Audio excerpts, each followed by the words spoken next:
There are only two reasons people fall in love with you. Jung said some people are immediately drawn to you, yet cannot say why. Others will quickly leave you. The truth is almost none of this has to do with your true appearance, but is closely related to something else.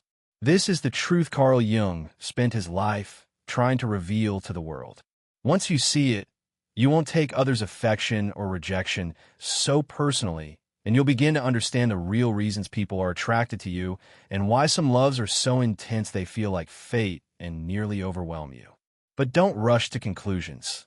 The real answer is far more complicated than it sounds. When we uncover the two hidden reasons people fall in love with you, your perspective on every relationship will change completely, as if waking from a dream and finally seeing reality. From childhood, we think people love us because of who we are, our character, our kindness, our wit. So we try desperately to make ourselves worthy of love, craving to be chosen, to feel important. But over time, life throws surprises that make us question it all. You may have wanted someone to open up, only to find they never truly loved you. They loved only the feeling of being with you. Worse, they projected things onto you that had nothing to do with your real self. When they leave, you feel part of your soul has gone with them. What's really going on? Jung believed we never fall in love with a person per se, but with the image of ourselves they reflect back to us. When someone falls in love with you, it's rarely about you, at least not in the way you imagine. It's about what you awaken in their life. Jung proposed that the soul is always seeking wholeness, and love is one of the quickest paths the psyche takes toward that wholeness. So when someone falls in love with you, it is often because you reveal to them a side of themselves they had lost. That is the first reason people fall for you. You mirror a neglected part of their soul. They might be deeply attracted to your creativity because it is a trait they have suppressed for years. They might feel safe in your strength because they have forgotten how to stand up for themselves. Or your vulnerability might shatter locks that have sealed over things in their heart for years. Things they didn't even know were happening. This is an unconscious process, yet the feeling is electrifying and carries a spiritual sense of destiny. It is never really about you, but about how, beside you, they seem to see the self that longs to awaken. So when they say, "I love you," what they often mean is, "I love the renewed self I am when I'm with you." But wait, the second reason is deeper and is the root of why most relationships fall into repeating patterns. It is this that turns love from a spiritual connection into emotional entanglement, causing attitudes to shift from "you are my everything" to "you changed," when in fact it was never you who changed but the mirror reflecting each other. Jung called this projection. This is also the second core reason people fall in love with you. In their inner narrative, you play a role, and they project that role onto you.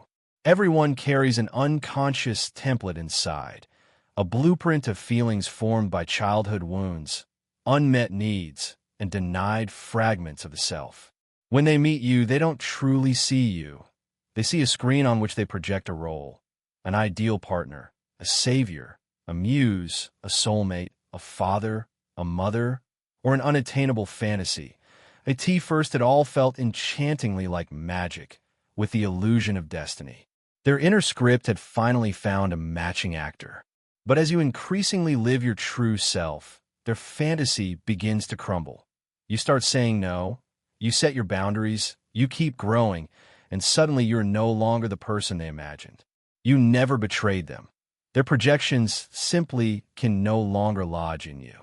This is why many relationships break. Not because the people are incompatible, but because the projection collapses. Jung once said that unless we make the contents of the unconscious conscious, they will keep controlling our lives, and we will call that fate. The same applies to who we love, who we pursue, who we deem our destined partner.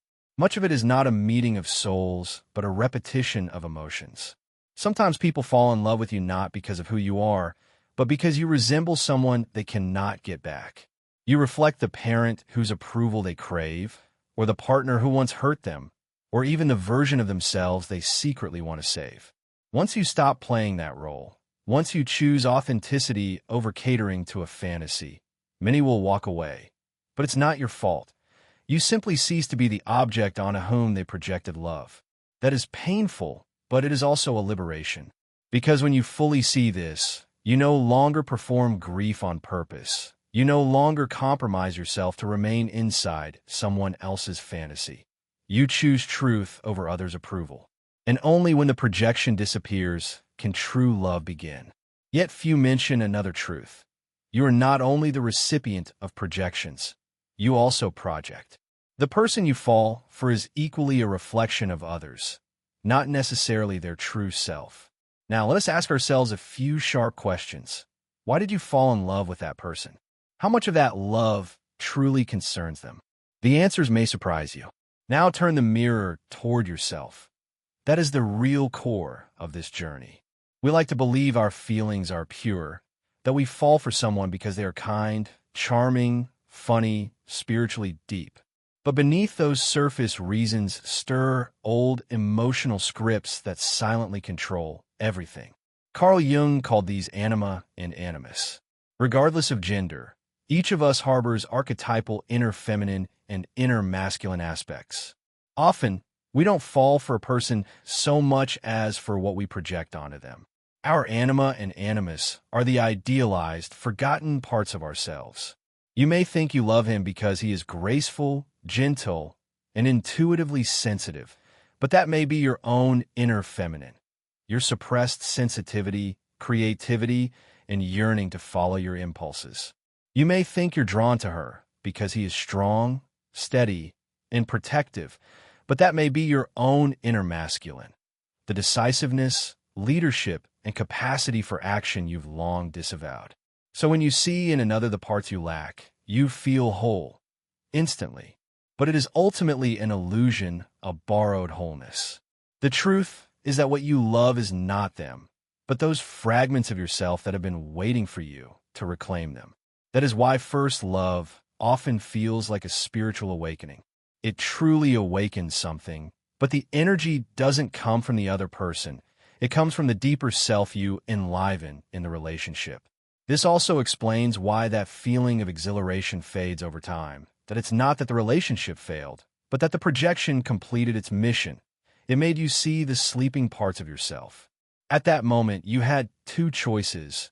Either wake up and integrate the part of yourself that was awakened, truly love the other as they are rather than as a mirror of yourself, or keep sleeping, remain in fantasies, blame the other for no longer being the person they once were, and then repeat the same cycle with someone else.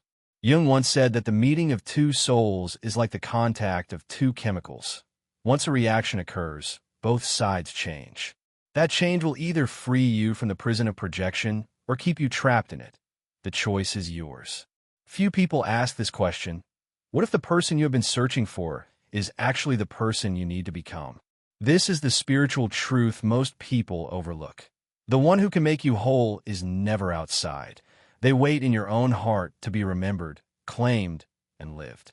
This is the question that can change everything. If love is largely a mirror, then what does truly awake love look like? Carl Jung was not a relationship coach and never offered dating advice. He pointed us toward a deeper aim: individuation. Individuation is the process of becoming a whole self, not by finding someone else to complete you, but by reclaiming every part of yourself. The truth is you cannot truly see others until you see yourself clearly. We will keep falling in love with summonses, fantasies, wounds, projections, and roles, yet never touch the real other.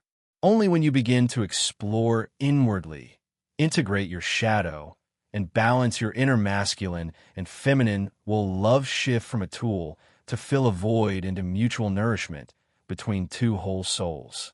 From that moment, everything changes. You will no longer chase those who can save you. You won't need to prove your worth by being needed. You won't fall in love with someone's potential, nor sculpt yourself into a version someone might like. Instead, you will meet others with clarity, carrying assured presence rather than needy lack. That is true love. Calm, clear, awake. You choose someone not because they make you whole, but because they complement you.